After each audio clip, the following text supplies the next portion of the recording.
What is going on, everyone? Trust the buzz here. If you're new to the channel, I make Charlotte Hornets content, so if that interests you, make sure you go ahead and hit that subscribe button down below. I am less than like 15 subscribers away from 1,000 subscribers, so if you want to help me out, like I said, hit that subscribe button down below.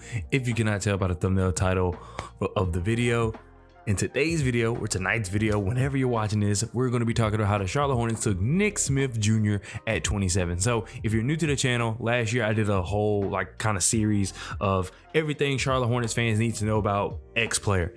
I'm going to do that again. However, at first I'm just going to kind of introduce you to the player.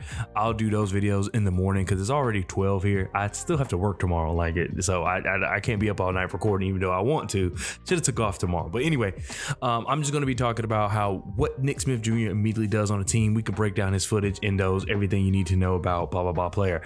Nick Smith Jr. I think first of all, he was a top 10 pick early in the season before he had his injury. In fact, I have a video on this channel with 666 views, so watch that, get it off that. But anyway, I have a video on this channel where I talked about Nick Smith Jr. possibly going 7 to the Hornets, because obviously this was way before the draft lottery, and I think we were floating around that 7 range.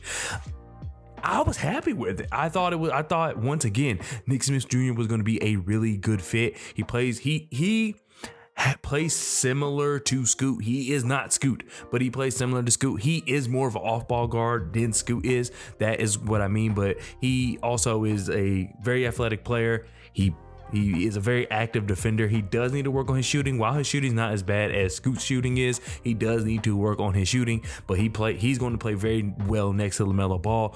Like I said, he's extremely athletic. Quick. I mean, he's one of the fastest players. I don't know the numbers, but he's one of the fastest players pre-injury. He was ridiculously fast. And then, like I said, he brings it on defense.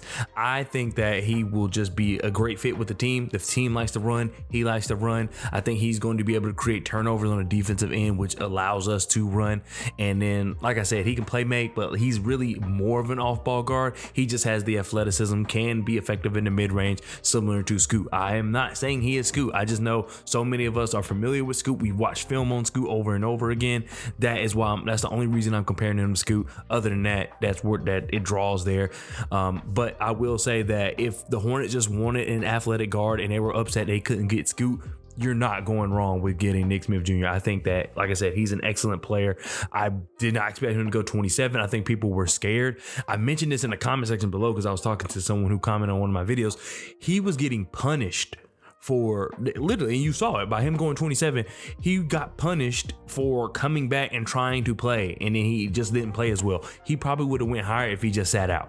So Nick Smith Jr., I think, well, like I said, we're an excellent player, extremely athletic. I know I keep saying that, but that's like his big upside. He isn't a bad shooter. He played with Anthony Black, who is a very ball dominant guard, and Nick Smith Jr. was able to be successful with Anthony Black handling the main guard duties. So you pair that to LaMelo, and then boom, you got almost the same thing, same concept.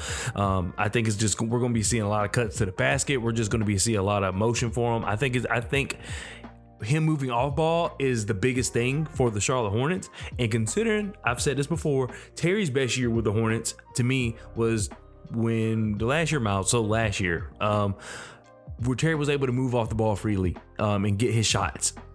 That is what Nick Smith Jr. does. That's kind of his mold, is the off-ball guard, move around screens. I think he's really good at it. I think it's just going to be an exceptional just team. I will say that James Bouknight's time might be done. We can get into that later because, you know, other picks that the Charlotte Hornets have made. As of right now, I just started recording after they took 41, after they took Amari Bailey. So we'll see. I mean, they might have traded back in. I have no idea. I highly doubt it because they're already taking 4 players. But anyway, Nick Smith Jr., great player. I can't wait to see what he does in Summer League because I think he's really going to shine. I know he said in his interview after he got drafted that he is fully healthy. So I'm very interested to see what that looks like. But yeah, thank you, Charlotte, because y'all made a great pick with picking Nick Smith Jr. at 27.